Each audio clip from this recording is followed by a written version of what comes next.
രാജ്യങ്ങൾ തമ്മിൽ യുദ്ധങ്ങൾ നടന്നുകൊണ്ടിരിക്കുകയാണ്. ഈ സമയത്ത് ഏറ്റവും ഡേഞ്ചറസ് ആയിട്ട് നമ്മൾ ഭയക്കേണ്ടതുമായിട്ടുള്ള ഒരു കാര്യം എന്ന് പറഞ്ഞാൽ ന്യൂക്ലിയർ എക്സ്പ്ലോഷൻ തന്നെയാണ്. അങ്ങനെ ഉണ്ടാകില്ല എന്ന് തന്നെയാണ് നമ്മൾ കരുതുന്നത്. കാരണം നമ്മുടെ ജനറേഷൻ ആരും ഫേസ് ചെയ്യാത്തൊരു കാര്യമാണ് ന്യൂക്ലിയർ എക്സ്പ്ലോഷൻ. പക്ഷേ പല വർഷങ്ങൾക്ക് മുമ്പ് അങ്ങനെ സംഭവിച്ചിട്ടുണ്ട്. ആ സമയത്ത് പല കാര്യങ്ങളും അറിയാത്തതുകൊണ്ട് പല ആളുകൾക്കും അപകടമുണ്ടായിട്ടുണ്ട്. ഞങ്ങൾ എമർജൻസി ഫിസിഷ്യൻസ് എല്ലാം ഈ ഹസ്മത്ത് ട്രെയിനിങ് എടുക്കാറുണ്ട്. ഹസ്മത്ത് ട്രെയിനിങ് എന്ന് പറഞ്ഞാൽ ഹസാഡസ് മെറ്റീരിയൽ എങ്ങനെ ഹാൻഡിൽ ചെയ്യണം എന്നതിനെക്കുറിച്ച് ട്രെയിനിങ് എടുക്കാറുണ്ട്. അപ്പോൾ ഈ ഹസ്മത്ത് ട്രെയിനിങ്ങിൽ പറയുന്ന കുറച്ച് കാര്യങ്ങളും അതുപോലെ എന്തെങ്കിലും ഒരു ന്യൂക്ലിയർ എക്സ്പ്ലോഷൻ എപ്പോഴെങ്കിലും ഉണ്ടായാൽ ഈ കാര്യങ്ങൾ അറിയാതെ പോകരുത്. കാരണം അറിവാണ് ഏറ്റവും ഇമ്പോർട്ടൻറ്റ്. നമുക്ക് ഉടനെ ഒരു ന്യൂക്ലിയർ എക്സ്പ്ലോഷൻ ഉണ്ടായാൽ നമ്മൾ ഇമ്മീഡിയറ്റ്ലി മരിക്കില്ല, അത് കണ്ടുടനെ നമ്മൾ മരിക്കില്ല, അത് തെറ്റാണ്. അടുത്ത ഒരു 48 മണിക്കൂർ അല്ലെങ്കിൽ ഒരു 72 മണിക്കൂർ നമ്മൾ എങ്ങനെ പിടിച്ചു നിൽക്കുന്നു എന്നുള്ളതാണ് ഏറ്റവും ഇമ്പോർട്ടൻറ്റ്. അതിനനുസരിച്ചാണ് നമ്മുടെ ഭാവി തീരുമാനിക്കുന്നത്. അപ്പോൾ ആദ്യമായിട്ട് തന്നെ പറയട്ടെ, നമ്മൾ അതൊരു എൻഡ് അല്ല. അതായത് ന്യൂക്ലിയർ എക്സ്പ്ലോഷൻ ഉണ്ടായാൽ നമ്മുടെ ജീവിതം അവിടെ തീരുന്നില്ല. ആദ്യത്തെ 24 മണിക്കൂർ വളരെ ക്രൂഷ്യലാണ്.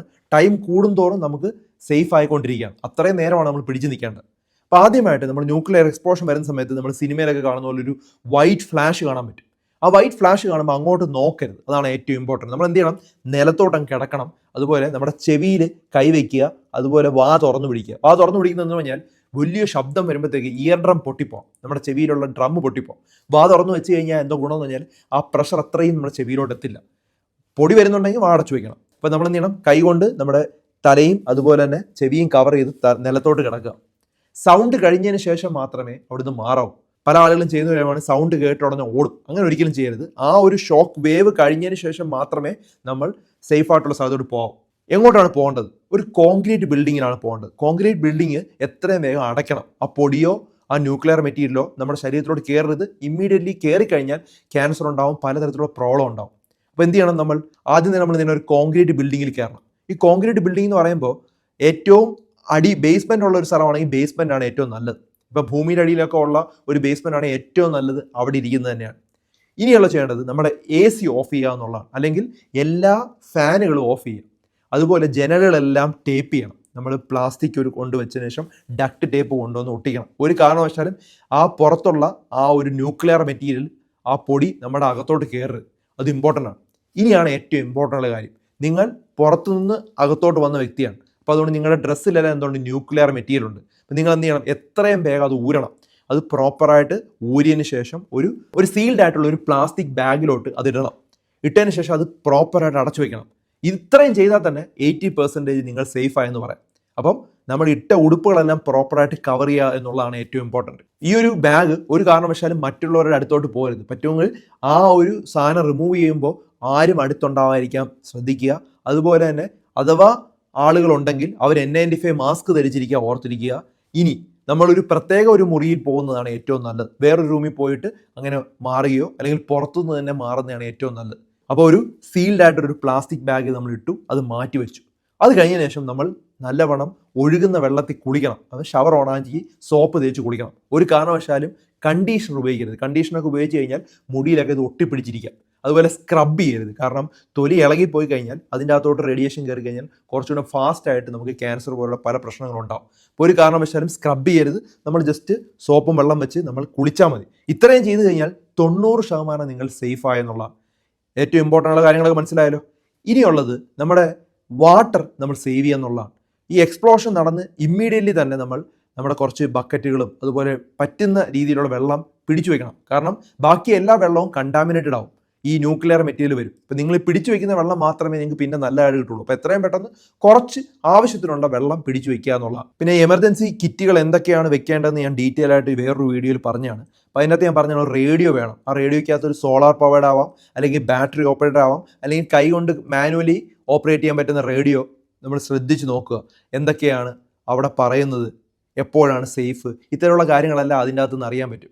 അപ്പോൾ അതാണ് നമ്മൾ ശ്രദ്ധിക്കണം. അല്ലാതെ പുറത്തു പോയി നമ്മൾ റേഡിയോ കേൾക്കാനായിട്ട് നോക്കരുത്. പിന്നെ പല ആളുകൾക്കും പല മുറിവുകളും കാണും. മുറിവുകളുണ്ടെങ്കിൽ ഇമ്മീഡിയറ്റ്ലി അത് ബാൻഡേജ് വെച്ച് കവർ ചെയ്യുക. നല്ലോണം ക്ലീൻ ചെയ്തിട്ട് ബാൻഡേജ് കവർ ചെയ്യുക. കാരണം റേഡിയോ ആക്റ്റീവ് ഡസ്റ്റ് അതിൻ്റെ അകത്തോട്ട് വന്നു കഴിഞ്ഞാൽ വളരെ ഡേഞ്ചറസ് ആണ്. അപ്പോൾ അതുകൊണ്ട് മുറിവുകളുണ്ടെങ്കിൽ ഇമ്മീഡിയറ്റ്ലി ക്ലീൻ ചെയ്തതിന് ശേഷം അത് കവർ ചെയ്യുക എന്നുള്ളത് ഇമ്പോർട്ടൻ്റ് ആണ്. N95 മാസ്ക് ഒരു പരിധി വരെയൊക്കെ പ്രൊട്ടക്ട് ചെയ്യും. അപ്പോൾ അതുകൊണ്ട് തന്നെ നമ്മൾ എയർ അകത്തോട്ട് കയറുന്നെന്ന് തോന്നുകയാണെങ്കിൽ അപ്പം തന്നെ N95 മാസ്ക് ധരിച്ചിരിക്കണം. നമുക്ക് സാധാരണ റെസ്പിറേറ്റർ മാസ്ക് ആണ് നമുക്ക് സാധാരണ ഹോസ്പിറ്റലൊക്കെ ധരിക്കാനായിട്ട് തരുന്നത്. അത് ഞാൻ ഈ വീഡിയോ കാണിച്ചിരിക്കുന്നു. ശരിക്കും അത് വിയർ ചെയ്യാൻ തന്നെ വലിയ പ്രയാസമാണ്. ഞാൻ അതിൻ്റെ ട്രെയിനിങ് പല പ്രാവശ്യം എടുത്തിട്ടുള്ള ഒരു വ്യക്തിയാണ്. അതുപോലെ CBRN റെസ്പിറേറ്റർ എന്നൊക്കെ പറഞ്ഞ സാധനങ്ങളുണ്ട്. അതായത് കെമിക്കൽ, ബയോളജിക്കൽ, അതുപോലെ തന്നെ റേഡിയേഷൻ, ന്യൂക്ലിയർ പ്രൊട്ടക്ട് ചെയ്യുന്ന തരത്തിലുള്ള മാസ്കുകളുണ്ട്. അപ്പോൾ അത് ശരിക്കും ഉണ്ടെങ്കിൽ ഏറ്റവും എഫക്റ്റീവാണ്. അതാണ് ശരിക്കും വേണ്ടത്. പിന്നെ ഓരോ രാജ്യത്തിലും അവരുടെ കൃത്യമായ നിർദ്ദേശങ്ങൾ അവർ പറയുന്നുണ്ടാവും. അത് ശ്രദ്ധിച്ച് കേൾക്കുക, അതിനനുസരിച്ച് നമ്മൾ ഫോളോ ചെയ്യാനായിട്ട് നോക്കുക. അതുപോലെ ഈ സമയത്ത് ഉപയോഗിക്കേണ്ടത് ടിൻഡ് ഫുഡ്സ് ആണ്. ടിൻഡ് ഫുഡ് എന്ന് പറഞ്ഞാൽ ടിന്നിൽ അടച്ച് വെച്ചേക്കുന്ന ഫുഡ്. ഇപ്പോൾ ഹമ്മൂസ് ആണെങ്കിൽ ഹമ്മൂസ്, അല്ലെങ്കിൽ ടിൻഡിലുള്ള പല ഫുഡുകളുണ്ടാവും. അത് ശരിക്കും ഒരു ഓപ്പണർ വേണം, ഒരു ക്യാൻ ഓപ്പണർ വെച്ച് തുറന്നതിന് ശേഷം അത് കഴിക്കുന്നതാണ് ഏറ്റവും സേഫ്. നമ്മൾ തുറന്ന് വെച്ചേക്കുന്ന സാധനത്തിലോട്ട് ഈ പൊടി കയറി കഴിഞ്ഞാൽ ഒരു കാരണവശാലും അത് കഴിക്കരുത്. കഴിച്ചു കഴിഞ്ഞാൽ വളരെ ഡേഞ്ചറസ് ആണ്. അപ്പോൾ അതുകൊണ്ട് തന്നെ തുറന്നു വെച്ചിരിക്കുന്ന ഒരു ഫുഡും നമ്മൾ കഴിക്കരുത്. നമ്മൾ ഇതുപോലെ ടിൻഡ് ഈ കവർ ചെയ്തിരിക്കുന്ന പ്രോപ്പറായിട്ട് സീൽ ചെയ്തിട്ടുള്ള ആ ഒരു ക്യാന് വേണം നമ്മൾ കഴിക്കാൻ. അതിൽ നിന്നുള്ള ആഹാരം വേണം കഴിക്കാൻ. അതാണ് ഏറ്റവും സേഫ് ആയിട്ടുള്ളൊരു മാർഗ്ഗം. 5 ദിവസത്തേക്ക് വേണ്ടിയുള്ള ഫുഡ് നമ്മൾ അറേഞ്ച് ചെയ്യണം. 5 ദിവസത്തേക്ക് വേണ്ടിയുള്ള മെഡിസിൻസ് നമ്മൾ അറേഞ്ച് ചെയ്യണം. അതുപോലെ 5 ദിവസത്തേക്കുള്ള വെള്ളവും നമ്മുടെ കയ്യിൽ ഉണ്ടായിരിക്കണം. ഒരു വ്യക്തിക്ക് ഒരു ദിവസം മിനിമം 1 ലിറ്റർ വേണം, മിനിമം. അപ്പം 3 പേര് നമ്മുടെ വീട്ടിലുണ്ടെങ്കിൽ ഒരു ദിവസം 3 ലിറ്റർ വേണം. അങ്ങനെ 3 ദിവസം നമ്മൾ കഴിയണമെങ്കിൽ 9 ലിറ്റർ വെള്ളം നമ്മുടെ കയ്യിൽ ഉണ്ടായിരിക്കണമെന്ന് ആലോചിക്കുക. അപ്പോൾ അത് നേരത്തെ അറേഞ്ച് ചെയ്യുക. ഇങ്ങനെ എന്തെങ്കിലും ഒരു സാഹചര്യം നമുക്ക് നേരത്തെ അറിയാനായിട്ട് കഴിഞ്ഞാൽ. ഇനി നമുക്ക് വെള്ളം എങ്ങനെ ശുദ്ധീകരിക്കാമെന്നുള്ള പറയാം. അക്വ വാട്ടർ പ്യൂരിഫിക്കേഷൻ ടാബ്ലറ്റ് വിത്ത് PA+ എന്നീ സാധനം വാങ്ങിക്കാനായിട്ട് കിട്ടും.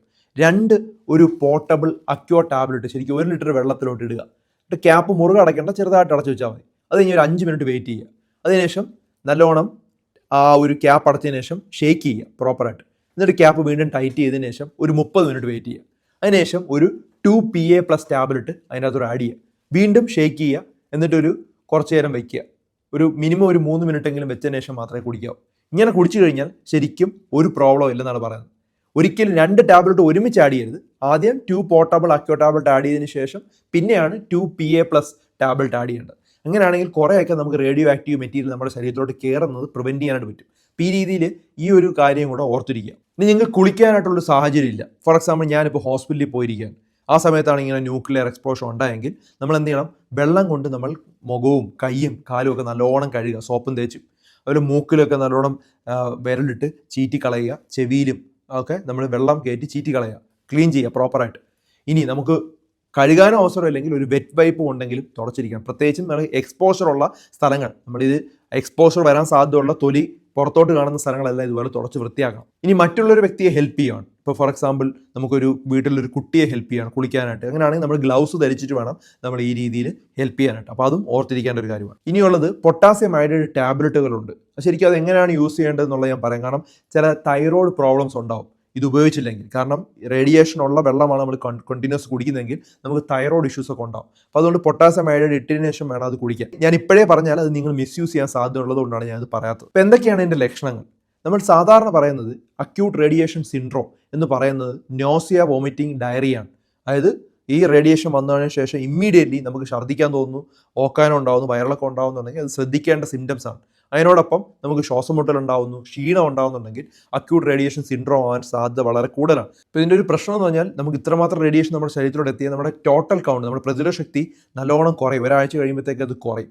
പിന്നെ അത് വലിയ പ്രശ്നങ്ങളോട്ടൊക്കെ മാറാറുണ്ട്. അപ്പോൾ റേഡിയേഷൻ ഏറ്റവും കുറച്ച് എക്സ്പോഷർ കിട്ടുന്നതാണ് നല്ലത്. ഇപ്പോൾ ലെസ് ദാൻ 1 GY റേഡിയേഷനാണ് നമ്മുടെ ശരീരത്തിലോട്ട് എത്തുന്നതെങ്കിൽ സിംറ്റംസേ ഉണ്ടാവില്ല, ഒരു പ്രശ്നം ഉണ്ടാവില്ല.